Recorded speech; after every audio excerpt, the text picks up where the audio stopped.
आज का दिन हम सबको उन चेहरों को बेनकाब करने का भी एक अवसर दे रहा है जिन लोगों ने लोकतंत्र की आड़ में भारत के मूल्यों और आदर्शों को अपने स्वार्थ की बलि चढ़ाने का कुत्सित प्रयास किया।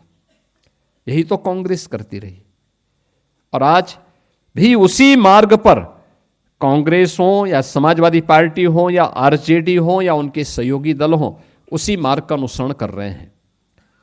कैसे कांग्रेस ने 25 जून 1975 के बाद लगातार न केवल विधायिका को बल्कि न्यायपालिका और कार्यपालिका के अधिकारों को बंधक बना दिया था।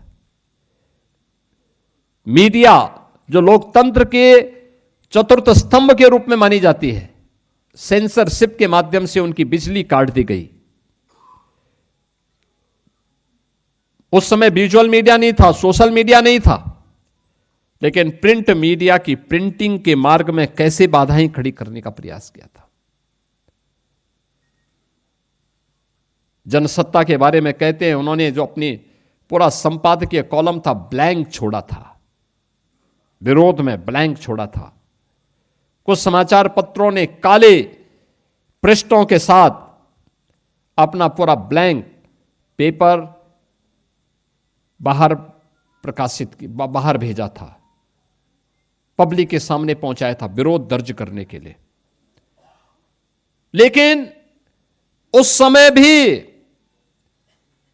बहुत सारे लोग ऐसे थे जो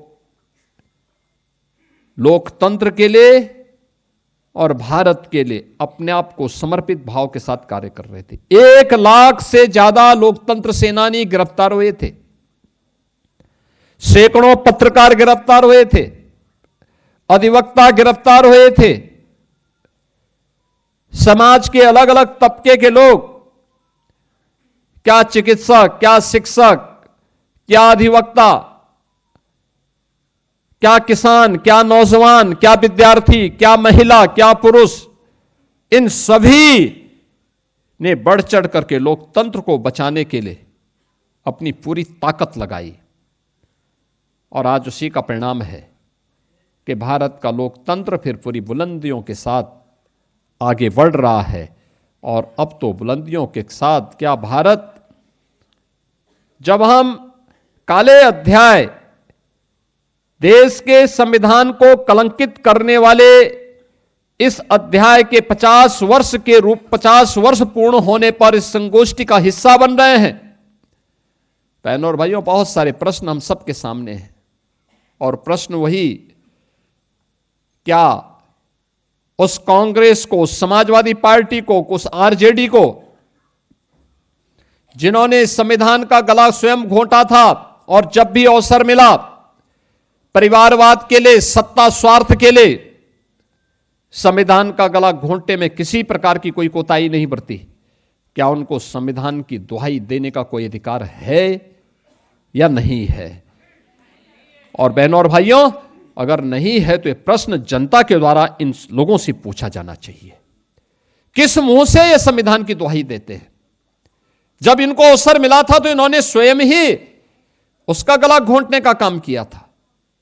लगातार बाबा साहब भीमराव अंबेडकर के संकल्पों को तुषारपात करते रहे, लगातार ये लोग उन कृत्यों को करते रहे। और आज ये लोग बाबा साहब भीमराव अंबेडकर की या संविधान की दुहाई देकर के आंखों में धूल झोंकने का काम करते हैं। हमें इनको एहसास कराना चाहिए कि नहीं, सच्चाई ये नहीं है। सच्चाई ये है कि जब भी कांग्रेस को, आरजेडी को, समाजवादी पार्टी को या इन लोगों को जब भी मौका मिला, इन्होंने लोकतंत्र के गले को घोंटने में कोई कोताही नहीं बरती।